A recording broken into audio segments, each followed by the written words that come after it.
नमस्कार दोस्तों, रोहित है। अगर आप हम लोग को कुछ मेल करना चाहते हैं तो this is our official mail ID. You can mail us and will reply back.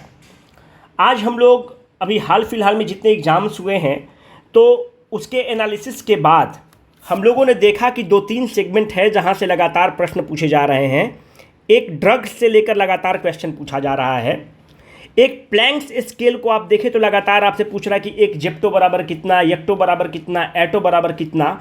और देखिए पेंडुलम से लगातार कठिन क्वेश्चन की तरफ बनते जा रहा है। ये इजी क्वेश्चन होता है, पर आपको थोड़ा सा फील के लिए हमने क्या किया है कि आज बहुत ही इंपॉर्टेंट टॉपिक को कवर करेंगे। मतलब कुछ हमारा सेगमेंट फिजिक्स का रहेगा, कुछ सेगमेंट बायोलॉजी का रहेगा। और देखिए BPSC has a tendency to repeat its questions.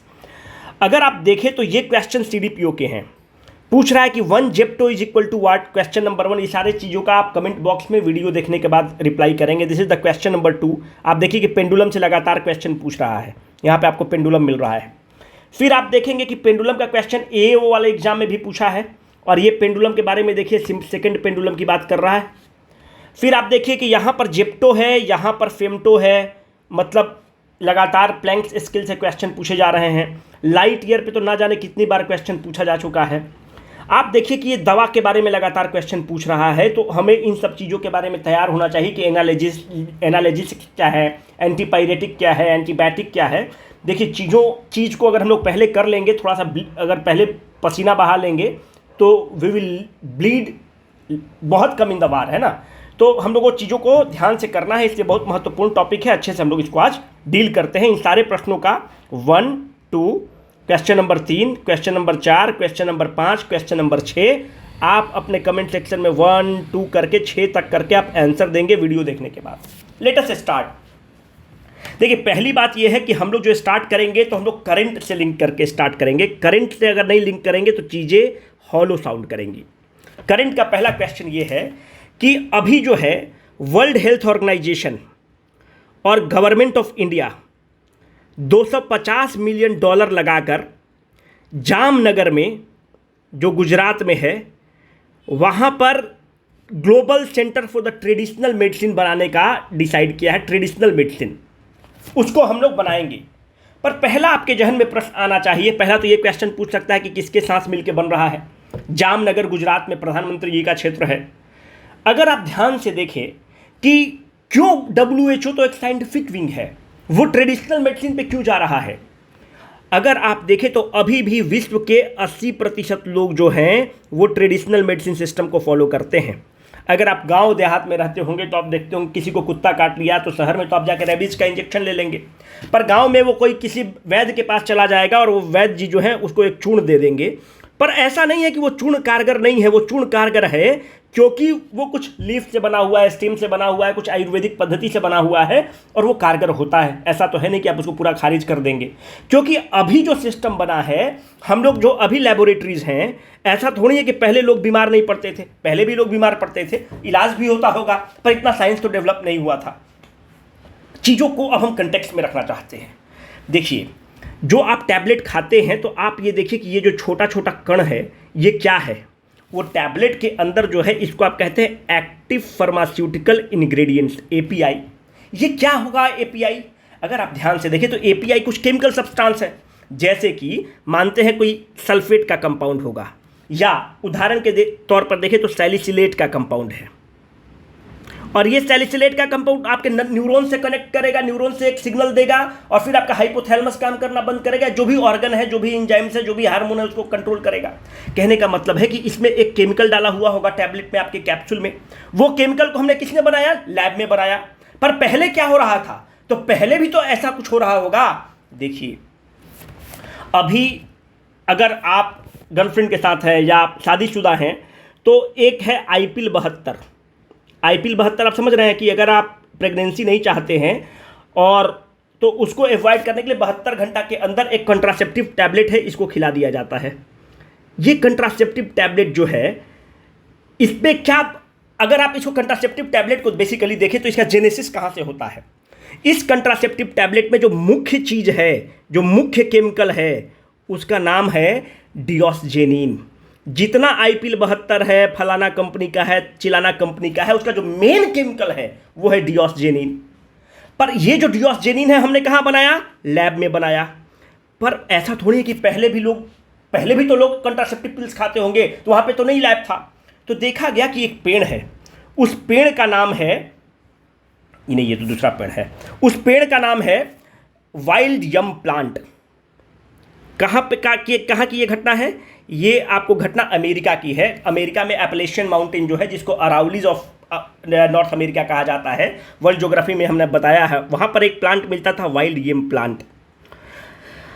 Contraceptive tablet के रूप में इसके लीफ को मरोड़ के लड़की को खिला दिया जाता था, और लड़की को देखा जाता था कि लड़की गर्भवती नहीं है। बाद में जब वाइल्ड यम प्लांट को 1950s के आसपास जब हम लोग रिसर्च किए, तो वहां पर देखे कि इसमें एक केमिकल था, उसका नाम है डिओक्सिजेनिन। तो हम लोग स्टडी किए तो ये पाए कि डिओक्सिजेनिन केमिकल के बाद जो है फर्टिलाइजेशन रुक जाता है, और फर्टिलाइजेशन रुक जाता है तो आप मतलब समझ रहे हैं आप। तो कहने का मतलब डिओक्सिजेनिन को ही हमने वहां से आइडिया लिया, ट्रेडिशनल पद्धति से आइडिया लिया, और लैब में हम लोग IPL 72 के रूप में उसको निकाल दिए। यहां तक बात समझ में आई। इसलिए ट्रेडिशनल मेडिसिन बहुत इंपॉर्टेंट है। पर अगर बात देखें तो यहीं पे बात नहीं रुकेगी। आप देखेंगे कि क्विनीन भी है, वो सिंकोना ट्री से आता है, वो भी ट्रेडिशनल मेडिसिन सिस्टम है। एस्पिरिन जो है, पहली बार it is obtain from the latex of the weeping willow plant, उसको बाद में हम लोग डिस्कस करेंगे। तो कहने का मतलब है कि ट्रेडिशनल पद्धति जो है महत्वपूर्ण है। ट्रेडिशनल पद्धति से हमने क्या लिया? हमने ये पता किया कि कौन सा केमिकल उसमें होता है। उस केमिकल को हमने आर्टिफिशियली और सिंथेटिकली लैब में बना लिए, और उसको हम एक पिल के रूप में, उसको कैप्सूल के रूप में, टैबलेट के रूप में इस्तेमाल कर रहे हैं। यहां तक आपको बात समझ में आई? यहां तक पद्धति आई समझ में? उसी के लिए वर्ल्ड हेल्थ ऑर्गेनाइजेशन के साथ भारत सरकार मिलकर global centre for the traditional medicine बना रहा है। अब देखिए, यहाँ पे अगर हम लोग करेंगे तो बात रुकना नहीं चाहिए। पहले हम लोग इस चीज़ को स्टार्ट करते हैं। अच्छा, जैसे एक देखो, एक यहाँ पे हमने लिखा तुलसी प्लांट। अगर आप ट्रेडिशनल सिस्टम में देखें तो आदमी बोलता है, जब कोविड हुआ तो लोग बोला कि काढ़ा बनाकर पीजिए, काढ़ा बनाकर पीजिए। आखिर में काढ़ा बनाकर पीने से क्या बेनिफिट हुआ? लोग बोलते हैं कि आपकी इम्यूनिटी स्ट्रांग हो जाएगी। क्यों इम्यूनिटी स्ट्रांग हो रही है? It has a phytochemicals. इसमें जो होते हैं, जो तुलसी के प्लांट में जो लीफ है, इसमें फ्लेविनोइड्स होते हैं। इसमें आपको फिनॉल्स के कंपाउंड होते हैं, एरोमेटिक कंपाउंड है फिनॉल। इसमें टेरिपेनॉल कंपाउंड है, और ये सारे चीज़ जो हैं, जो टेरिपेनॉल वगैरह हैं, ये कुछ का प्रॉपर्टी एंटीसेप्टिक है, कुछ का प्रॉपर्टी जो है आपको सूदिंग प्रॉपर्टी का है। तो कहने का मतलब है कि तुलसी वगैरह के प्लांट में ये सब केमिकल पाए जाते हैं, और इस केमिकल के फ्लेविनोइड्स, फिनॉल और टेरिपेनॉल कंपाउंड पाए जाते हैं। केमिकल्स, फाइटोकेमिकल्स राइट वर्ड है इनका। That compound is called as the phytochemicals, right word रहेगा फाइटोकेमिकल्स। ठीक है, तो ये पाए जाते हैं, जिसके चलते इनका जो है सूदिंग इफेक्ट होता है, थेरेपेटिक इफेक्ट होता है। उसी तरह से अगर आप पुराने ज़माना में देखें तो एक प्लांट है पोंगम प्लांट। ये पोंगम प्लांट है। इस पोंगम प्लांट में जो इसके सीड्स हैं, इस सीड को हम लोग क्रश कर देते हैं, और इस सीड को जब हम लोग क्रश करते हैं तो हम लोग को एक लाल तेल मिलता है, रेड ऑयल। अगर आप रोड पे देखते होंगे, जो नीम हकीम वगैरह रहता है वो सब लाल लाल रंग का तेल रखता है, बोलता है कि नस का दर्द खत्म कर देंगे, फलाना दर्द खत्म कर देंगे। तो वो सब क्या है? यही वायल जो है पोंगम प्लांट का वायल लेता है, जिसके चलते उसका थेरेपेटिक इफेक्ट होता है, उसका एंटीसेप्टिक इफेक्ट है। तो कहने का मतलब है कि ये ट्रेडिशनल पद्धति थी, इसी पद्धति को हम लोग आगे बढ़ा रहे हैं। अब देखिए हम लोग करने क्या वाले हैं। यहाँ तक तो हम लोग बताए इस टॉपिक से संबंधित। अब हम लोग जो सबसे इंपॉर्टेंट चीज़ पर आज अभी जो डिस्कस करेंगे, एंटीपायरेटिक्स वगैरह कहाँ पे है? यहाँ पे है। चलिए, पहले होता है कि हम लोग एंटीबायोटिक को थोड़ा देखते हैं कि एंटीबायोटिक क्या है। दोस्त, एंटीबायोटिक का मतलब ये होता है कि आप जो माइक्रोबैक्टीरियल, मतलब जो बैक्टीरियल इन्फेक्शन है, बैक्टीरियल इन्फेक्शन को किल करने के लिए आप एंटीबायोटिक का इस्तेमाल कर रहे हैं। एंटीबायोटिक में हमने आपको बताया कि बेसिकली एंटीबायोटिक जो होता है उसमें सल्फा ड्रग्स होते हैं, जो आपको बता रहे हैं कि जो एक्टिव फार्मास्यूटिकल जो बेसिकली उनका जो कंपाउंड रहेगा वो सल्फा ड्रग का कंपाउंड रहेगा। पर अगर आप जो एंटीबायोटिक देखें, बैक्टीरियल इन्फेक्शन तो बहुत होता है, दांत का भी इन्फेक्शन बैक्टीरियल इन्फेक्शन हो गया, कट गया तो बैक्टीरियल इन्फेक्शन हो गया। पर हम लोग मोटा मोटी थोड़ी पर्टिकुलर बैक्टीरिया का लेते हैं, एक मोटा मोटी रेंज का हम लोग कोई दवाई उठा देते हैं, भैया एंटीबायोटिक दे दीजिए। जो कॉमन एंटीबायोटिक प्रचलन में है, जो ब्रॉड रेंज ऑफ एंटीबायोटिक है, उसको आप कहते हैं क्लोरोनाइट्रोमाइसिन, इसी को कहते हैं क्लोराएम्फेनिकॉल। ये वो ग्रुप है जो दांत दर्द में भी बैक्टीरियल इन्फेक्शन में काम दे देगा, घाव हो गया उसमें भी काम दे देगा, कट गया फट गया उसमें भी काम दे देगा। मतलब समझ रहे हैं ना कि आप इसका मल्टी डायमेंशनल, बहुत जगह इसका यूज है। तो इसलिए क्लोरोनाइट्रोमाइसिन या एम्फेनिकॉल जो है ब्रॉड रेंज ऑफ एंटीबायोटिक के ग्रुप में आएगा। पर कुछ पर्टिकुलर एंटीबायोटिक अगर एग्जाम में पूछ ले कि एंटीबायोटिक का कौन उदाहरण है, माइसिन वाला बेसिकली आप देखिएगा ना, सब एंटीबायोटिक का उदाहरण है। पेनिसिलिन, स्ट्रेप्टोमाइसिन, क्लोरोमाइसिटीन, ये सारे जो है एंटीबायोटिक के उदाहरण हैं जो बैक्टीरियल इन्फेक्शन को किल करने के लिए इस्तेमाल होते हैं। पेनिसिलिन के बारे में हमने बहुत डिटेल में एक वीडियो बना दिया है कि पेनिसिलिन का डिस्कवरी कैसे होता है, उसको देख लीजिएगा। तो एंटीबायोटिक में बेसिकली इतना रहेगा, और बेसिकली उसका जो मुख्य कंपाउंड है एंटीबायोटिक का वो है सल्फा ड्रग्स, जो हैं वो मुख्य रूप से एंटीबायोटिक में इस्तेमाल होते हैं।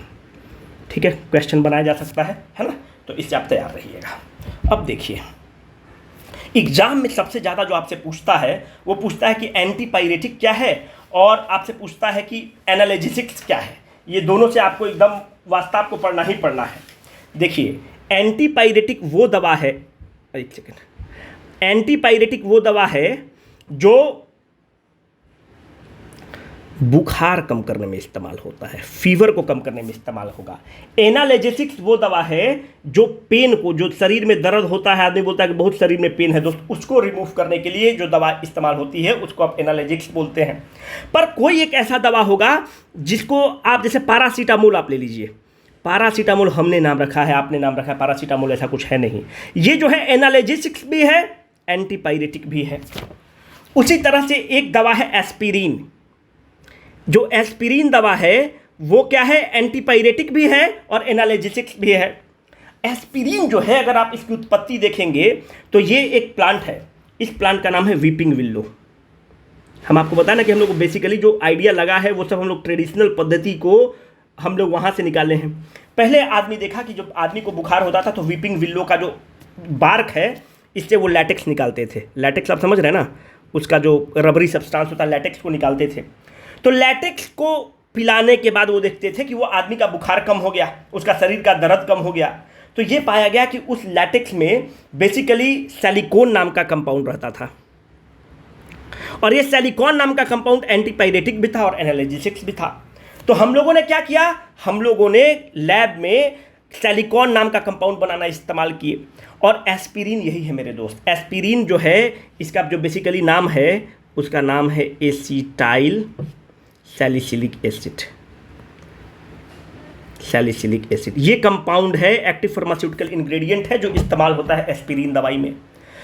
वो लैटेक्स में नेचुरली मिलता था, पर अब जो लैटेक्स में बेसिकली मिलता था, तो अब हम एस्पिरिन को लैब में बनाते हैं। तो हम लैब में सैलिसिलिक एसिड को लेते हैं, एसिटाइल एनहाइड्राइड को लेते हैं, सल्फ्यूरिक एसिड के एटमॉस्फेयर में इसको हम काम करते हैं तो हमको एस्पिरिन मिल जाता है। एस्पिरिन एंटीपायरेटिक भी है, एनाल्जेसिक्स भी है। यहाँ तक आप मेरे साथ होंगे। अगर आप देखें तो बेसिकली, अगर और भी थोड़ा सा अगर मानते हैं कठिन क्वेश्चन बनता है, तो antipyretics are basically the compounds of, these are the compounds of barbituric acid, barbituric acid। Analgesics जो हैं they are basically the compound of, देखो इस पे पूछ रहा है तो अगर हम लोग तैयार हो जाएंगे, छोटा टॉपिक है, नंबर मिल जाएगा। नोवेल्जिन, इनके कंपाउंड होगा एसिटामिनोफिन। देखिए, एसिटामिनोफिन का नाम इसलिए लिखना जरूरी है, पैरासीटामोल जो होता है यही होता है। पैरासीटामोल हम लोग कहते हैं, पर पैरासीटामोल इज बेसिकली एसिटामिनोफिन, ठीक है। और पैरासीटामोल एंटीपायरेटिक भी है और एनाल्जेसिक्स भी है। यहाँ तक आप हमारे साथ हो गए, इसको आपको ध्यान रखना पड़ेगा, कोई मेरे पास विकल्प नहीं है। यहाँ पर हम आपसे और एक चीज़ बात करते हैं। एक दवा है क्विनीन। क्विनीन किसकी दवा है, मलेरिया की दवा है। मलेरिया किससे होता है, जो माइक्रो ऑर्गेनिज्म है, प्लाज्मोडियम से होता है। अगर आप बहुत डीप में जाते हैं तो प्लाज्मोडियम फैल्कीपेरम से होता है, इसकी ज़रूरत नहीं पड़ेगी, पर ठीक है, फैल्कीपेरम से होता है। जब पहले मलेरिया होता था, अच्छा इसका वेक्टर कौन है जो इसको कैरी करता है, एनोफिलस मॉस्किटो, एनोफिलस है इसका कैरियर, मतलब वेक्टर जो प्लाज्मोडियम को कैरी करेगा, एनोफिलस जो मच्छर है, एनोफिलस मॉस्किटो। पर जब लोगों को मलेरिया होता था तो लोग क्या करता था कि एक पेड़ है जो साउथ अमेरिका का नेटिव है, सिनकोना पेड़, उसके बार्क से लोग एक्सट्रैक्ट करते थे, उसके बार्क को निचोड़ के और आदमी को खिलाते थे। तो देखें कि जब उस आदमी को सिनकोना बार्क के ट्री से जो लैटेक्स वगैरह आ रहा है उसको खिलाने के बाद वो आदमी मलेरिया से ठीक हो जा रहा था। तो क्विनीन जो है, जो ड्रग्स, जो मलेरिया की सबसे बड़ी ड्रग्स है, इसका इन्वेंशन जो है it was obtain from the bark of cinchona tree. दूसरी बात, पर अब हम सिनकोना ट्री का कितना बार्क लेंगे? तो this thing has been replaced by chemically, जो दवा इसको रिप्लेस किया है उसका नाम है क्लोरोक्विनीन। हम लोग अब लैब में इसको बना लेते हैं सीधा क्लोरो, हमको सारा वो पता ही है कि वो किस चीज़ का है। Chloroquine has replaced the quinine, जो अब हम लोग लैब में बना लेते हैं आराम से। कौन सा कलम ले, ये देंगे। ठीक है, यहाँ तक हो गई बात। अब हम लोग थोड़ा सा हिप्नोटिक ड्रग्स के बारे में आते हैं। एक बार में सारा चीज़ कवर करते हैं। हिप्नोटिक ड्रग्स होगा कि अब आपका गर्लफ्रेंड से लड़ाई हो गया, अब बाबू खाना खाया कि नहीं, बाबू सोना खाया कि नहीं, वो खा के एकदम सो रही है और तुम एकदम परेशान हो, इधर विलाप कर रहे हो। अब तुमको नींद तो आएगा नहीं कि क्या हो रहा है वहाँ पे। वो बोल रही कि हम फिनाइल का ये पी के सो जाएंगे, और आराम से वो खा के सोई हुई है। अब तुमको नींद नहीं आ रहा है तो तुमको दवा ले लेना। उस समय जो दवा तुमको नींद दे देगा उसका नाम है ल्यूमिनल और सैकोनल। ये जो है ना सीडेटिव्स हैं, नींद खट से दिला देंगे। दी जाता है हाइप्नोटिक ड्रग्स।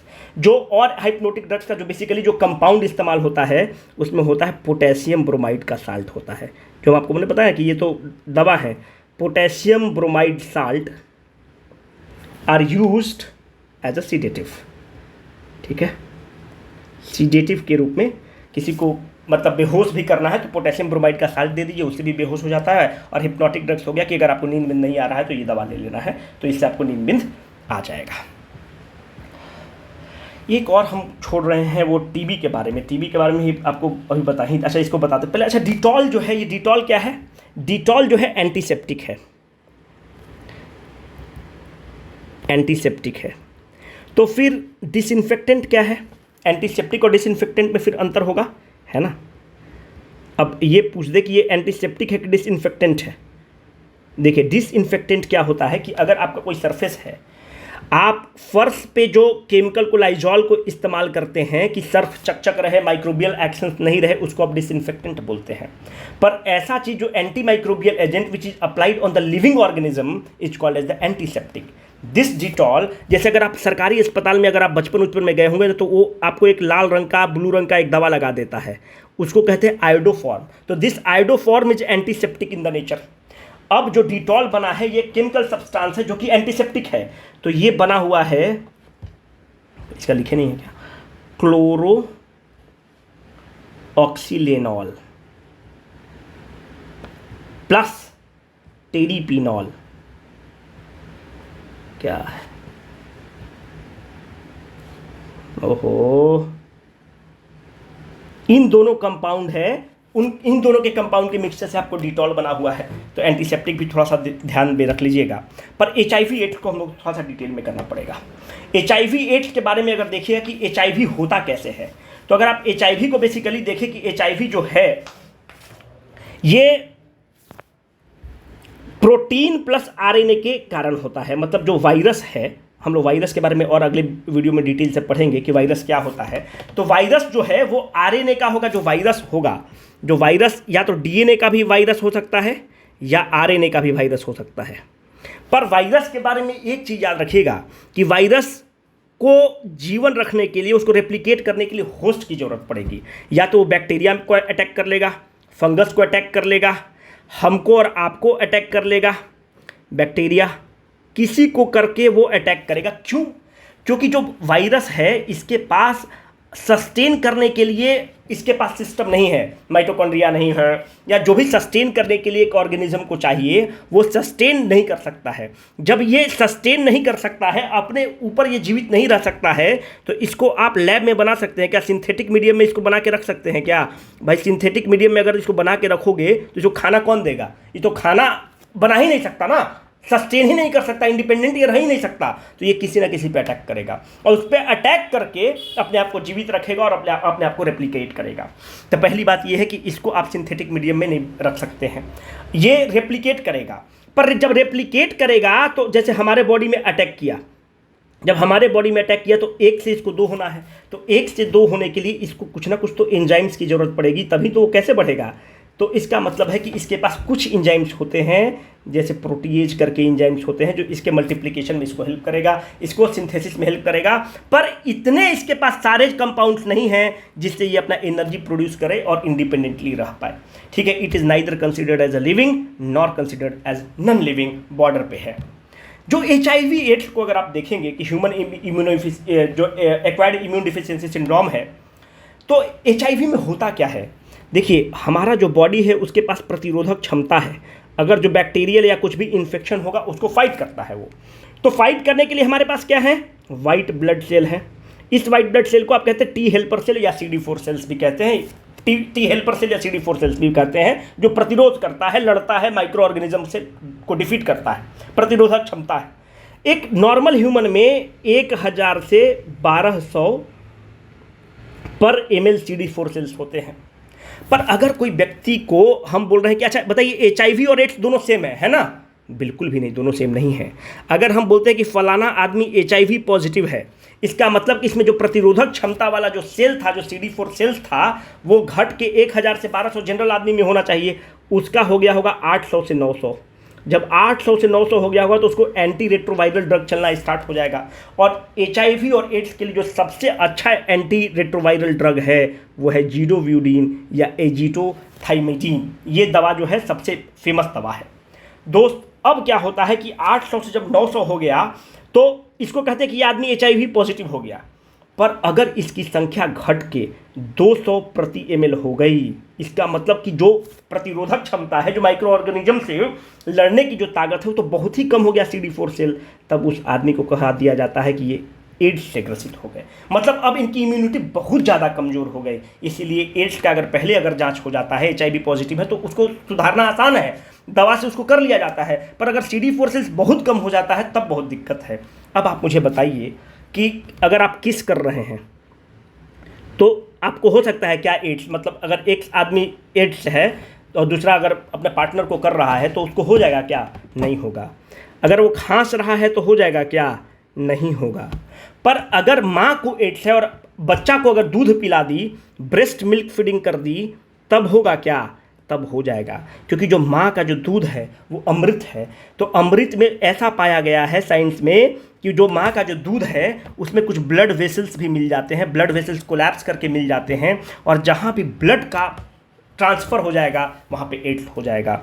अगर आप वजाइनल डिस्चार्ज है या फिर स्पर्म का एक्सचेंज आप कर लेंगे तो वहाँ पे हो जाएगा, है ना। बाकी खांसने से, किस करने से नहीं होगा एड्स का ट्रांसमिशन। पर इस तरह से अगर आप मानते हैं कि सेक्सुअल इंटरकोर्स कर लिए उस पेशेंट से, तब आपको हो जाएगा। ठीक है, तो ये एड्स वाला कंसेप्ट है। मेन हमको इसमें ये बताना था कि जो ड्रग्स इस्तेमाल होता है वो ये ड्रग्स है और बहुत फेमस ड्रग्स है दोस्त। इसको एग्जाम में खूब पूछता है, इसलिए इसको तैयार रहिएगा। अब देखो टीवी के बारे में अगला बार में बता देंगे, फिर वीडियो बड़ा होगा, देखते हैं अगर वक्त मिलेगा तो बता देंगे। अब देखो, एक तो है प्लैंक स्केल। प्लैंक स्केल के बारे में क्या है ना कि बार बार पूछ रहा है। तो एक देखिए, एक तो होता है नैनोमीटर, जो आपको हम पहले बता रखे हैं, 10⁻⁹ इज द नैनोमीटर। ठीक है, पिकोमीटर इज 10⁻⁻12, फेम्टोमीटर इज 10⁻⁻15। फिर अगर आप 3 जोड़ देंगे तो 10⁻⁻18 इज द एल्टोमीटर। एक second, 10⁻18 is attometer. 10⁻21 is zeptometer. 10⁻24 is called as the yoctometer. यहीं तक याद आपको रखना है, yoctometer. This is -21 is the zeptometer. 10⁻18 is the attometer. Femtometer 10⁻15। ठीक है, नैनोमीटर 10⁻9, पिकोमीटर 10⁻12। 3 का आप कर लीजिएगा तो ये आ जाएगा।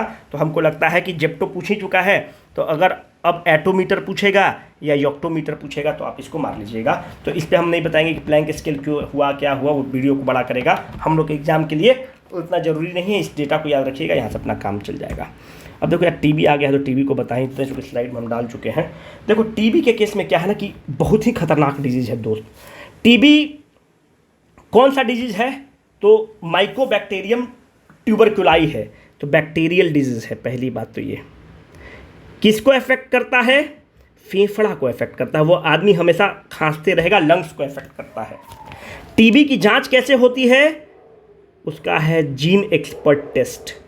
जीन जो है ना, वो इसका स्प्यूटम है, जब वो खांसेगा, जिसको आप देखते हैं कि वो खांसते रहता है, तो जो आप स्प्यूट करेगा तो उसी में जीन्स आ जाएंगे, बैक्टीरियल है। तो जीन एक्सपर्ट टेस्ट में क्या करते हैं? माइकोबैक्टीरियम ट्यूबरकुलाई का डीएनए को हम लोग चेक कर लेते हैं। पर क्या टीबी के लिए कुछ वैक्सीन है क्या? बिल्कुल है। बैसिलस कैलमेट-ग्यूरिन वाला बीसीजी वैक्सीन जो है टीबी के लिए बेसिकली लोग इस्तेमाल करते हैं। अच्छा, एचआईवी के जांच के लिए कौन सा टेस्ट होता है? एचआईवी के जांच के लिए जो टेस्ट है उसका नाम है एलिसा टेस्ट। एलिसा टेस्ट से आप पता कर लेते हैं कि वो, तो एलिसा टेस्ट क्या करता है? वो सीधा चेक कर लेता है कि वो आरएनए वाला उसका प्रोटीन है कि नहीं वायरस में, बस खत्म हो गया। जो टीबी को अगर आप देखेंगे तो टीबी से बहुत लोग मरता है यार, भारत में गरीब लोग में बहुत मरता है। उसके पीछे प्रॉब्लम क्या है ना, कि हम लोग इसका पूरा दवा नहीं खाते हैं, कोर्स नहीं खाते, नहीं तो वो ट्रीटेबल डिजीज़ है, बहुत साधारण डिजीज़ है। जो पहला लाइन ऑफ डिफेंस है, देखो यार कुत्ता भौंकने लगा, हम क्या ही करें, रात में बना रहे हैं और यहाँ पर दिल्ली में परेशान किए हुए कुत्ता सब। आइसोनियाज़िड और रिफेम्पिसिन, पहला राउंड ऑफ दवा यही चलाएगा डॉक्टर। पर ये लॉन्ग ट्रीटमेंट चलता है, 3 महीना 6 महीना डॉक्टर बोलेगा कि आप दवा खाइए, पर लोग 3 महीना 6 महीना दवा नहीं खाएगा, बीच में छोड़ देगा, जैसे ठीक होगा बीच में छोड़ देगा। जब बीच में छोड़ता है तो आपको पता है कि एंटी माइक्रोबियल रेजिस्टेंस हो जाता है। मतलब अब जो बैक्टीरिया है उस पर इन 2 दवा का कोई असर ही नहीं करेगा। जब असर नहीं करेगा तो अब उसको और दूसरा सेट ऑफ दवा चाहिए, तो बीच बीच में लोग छोड़ देता है। अगर टीबी का पहला ही लाइन ऑफ डिफेंस को खा लेगा, अगर जितना उसका टाइम बताया जाता है 6 महीना 8 महीना, तो वो ठीक हो जाए।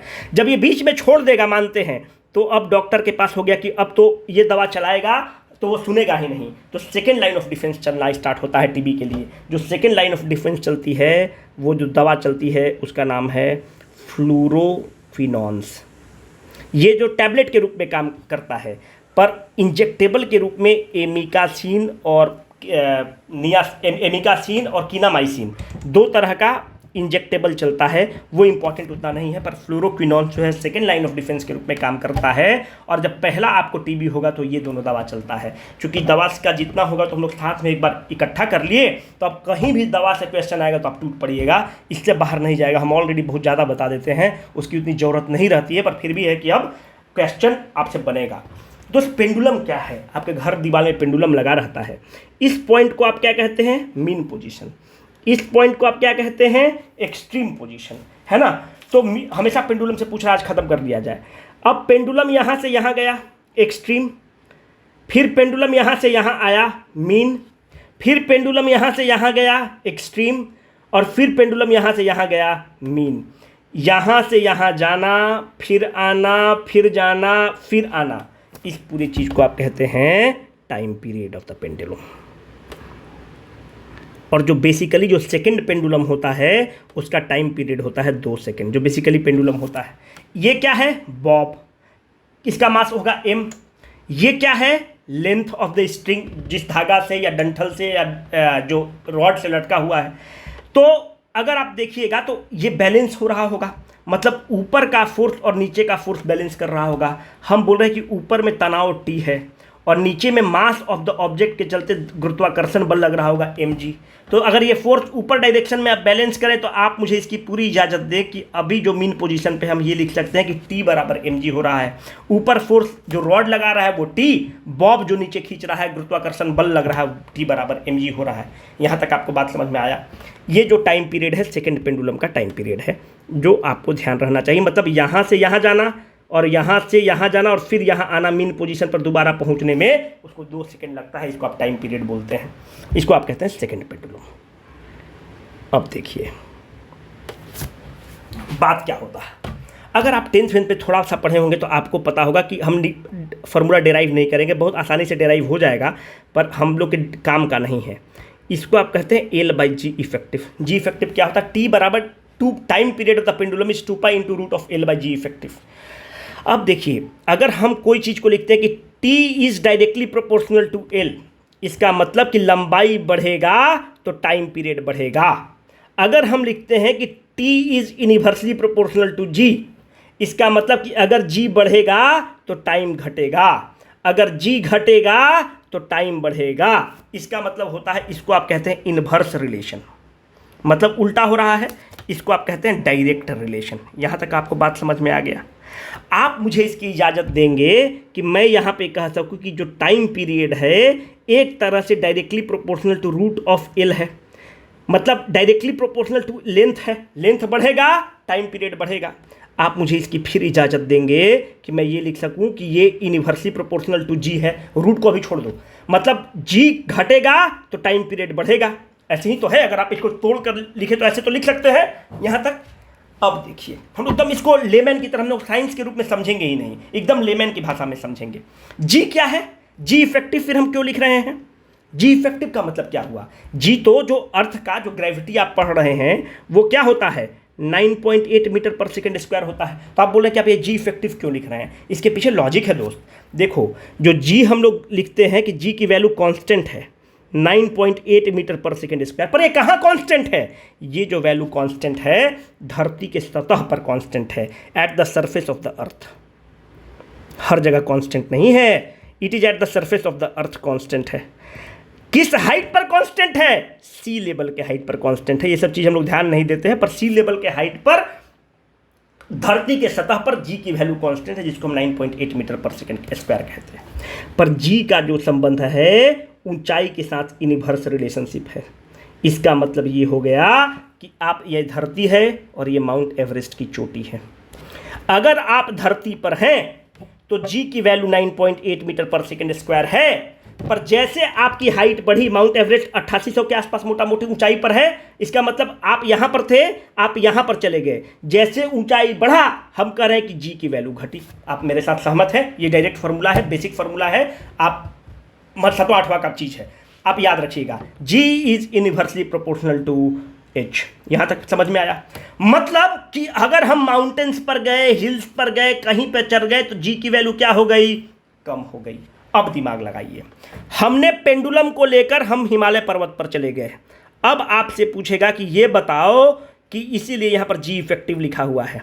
जी इफेक्टिव मतलब जी चेंज कर रहा है हाइट के हिसाब से। हम बोल रहे हैं कि आपने पेंडुलम को लेकर आप हिमालय पर्वत पर चले गए, तो जी की वैल्यू क्या हो रही होगी? आप हिमालय पर्वत पे गए मतलब हाइट को बढ़ा दिए, जी की वैल्यू घट गई। मानते हैं कि अभी जी 9.8 था, तो हिमालय पर्वत पर लेके चले गए तो जी तो 9.8 धरती पर है अभी, पर हिमालय पर्वत पे लेके चले गए होंगे तो जी की वैल्यू 5 हो रही होगी। उदाहरण के तौर पर हम बोल रहे हैं।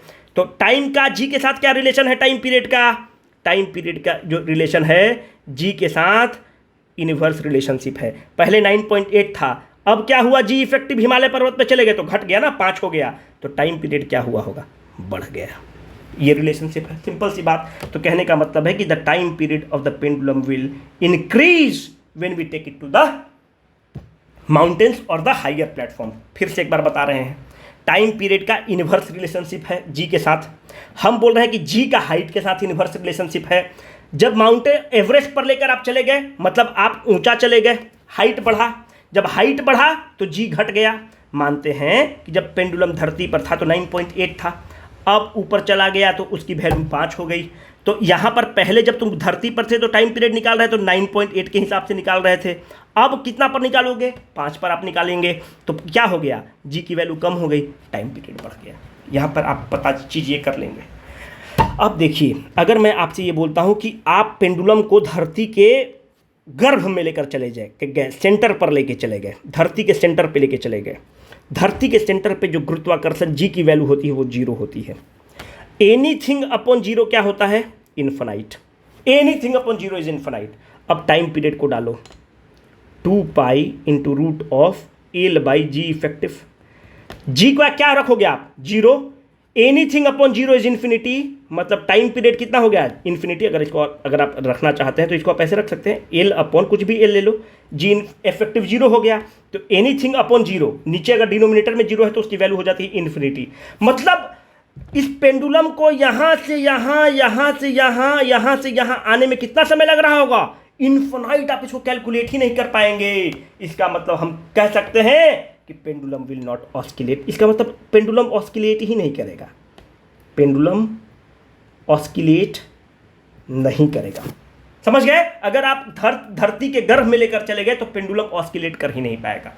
अब अगर आपके जहन में ये चीज़ है कि सर ये G0 कैसे होता है धरती के गर्भ में, तो सिंपल हम इसको बता सकते हैं। धरती को अगर आप ऐसे गोल मान लीजिए, तो धरती को जब आप गोल मान रहे हैं तो उसको तो ऐसे पता होना चाहिए।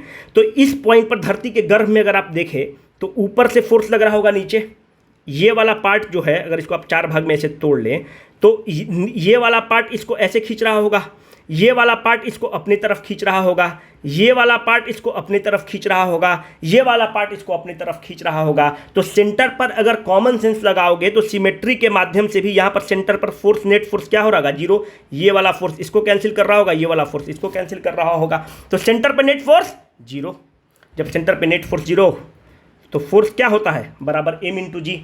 मास किसी चीज़ का 0 हो नहीं सकता, इसका मतलब g को ही 0 होना पड़ेगा, तो g 0 हो गया। तो g की वैल्यू सेंटर ऑफ द अर्थ पर 0 होती है। तो स्पेशल केस है, आपसे पूछ सकता है। अब थोड़ा सा हम और जटिल करना चाहते हैं, जटिल इन द सेंस करना चाहते हैं कि अब मानते हैं कि हम इस पेंडुलम को लिफ्ट में लेकर चले गए, हम इस पेंडुलम को लिफ्ट में लेकर चले गए और ये पेंडुलम ऊपर जा रहा है एक्सिलरेशन a से।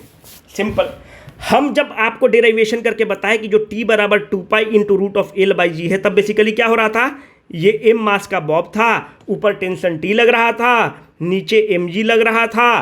तो आप फार्मूला क्या लेकर आ रहे थे, टाइम पीरियड बराबर 2π root of L by g effective, ये फार्मूला आ रहा था। हम कह रहे हैं कि ये पेंडुलम को हमने लिफ्ट में लटका दिया और लिफ्ट ऊपर जा रहा है। अब तो मामला बड़ा कठिन हो गया, आपको समझने में दिक्कत हो रही होगी। देखो, नॉन साइंस बैकग्राउंड वाले के लिए ये केस बन जाएगा इनर्शियल फ्रेम और नॉन इनर्शियल फ्रेम का केस बन जाएगा। हम लोग उतना सोचेंगे ही नहीं।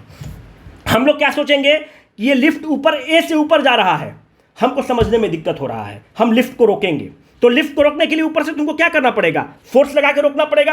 कितना फोर्स लगा रहे होंगे, जितना एक्सिलरेशन से ऊपर जा रहा है। हम बोल रहे भाई हमको समझ में नहीं आ रहा है कि लिफ्ट भी चल रहा है, पेंडुलम भी ऐसे ऐसे घूम रहा है, तो हम क्या करेंगे कि हम गाड़ी को रोकेंगे, लिफ्ट को रोकेंगे। लिफ्ट को कैसे रोकोगे, आप ए से ऊपर एक्सिलरेशन से जा रहा है, न्यूटन्स का फोर्स क्या कहता है, फोर्स बराबर mass into acceleration, m into a. अगर हम ऊपर से फोर्स लगा देंगे तो लिफ्ट रुक गया। जब लिफ्ट रुक गया तो अब हम पेंडुलम के स्टडी को कर सकते हैं। अब देखो हम क्या कर रहे हैं कि अब पेंडुलम यूं था, पहले फोर्स क्या लग रहा था, t, नीचे लग रहा था m इंटू जी। हम कहें कि ऊपर से हमने एक और फोर्स लगा दिया, लिफ्ट को रोक दिए हम अपने समझने के लिए, तो नीचे एक और फोर्स लग गया mg इंटू ma। ऊपर वाला फोर्स भी तो काउंट करोगे। आप इस पूरे सिस्टम पे देखिए, हम लोग एक पॉइंट ले लेंगे। ऊपर पूरे सिस्टम पर क्या फोर्स लग रहा है, tension of the rod T। नीचे क्या पहले फोर्स लग रहा था, m इंटू जी।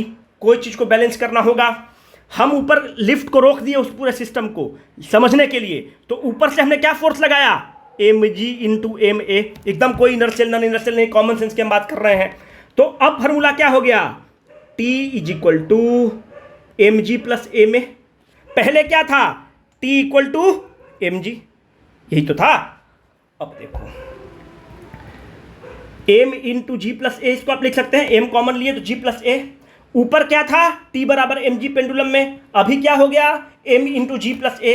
तो आप मुझे g इफेक्टिव कह सकते हैं कि पहले g था, अब पेंडुलम के चलते ऊपर मूव करने के चलते g प्लस ए हो गया।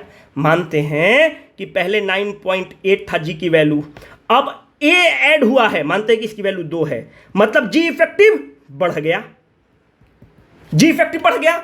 तो पहले time period pendulum 2π into root of g L by g effective बढ़ा, time period of the pendulum घटा। हम बताए तो कि टाइम पीरियड का जो है inverse relationship of root of G effective है।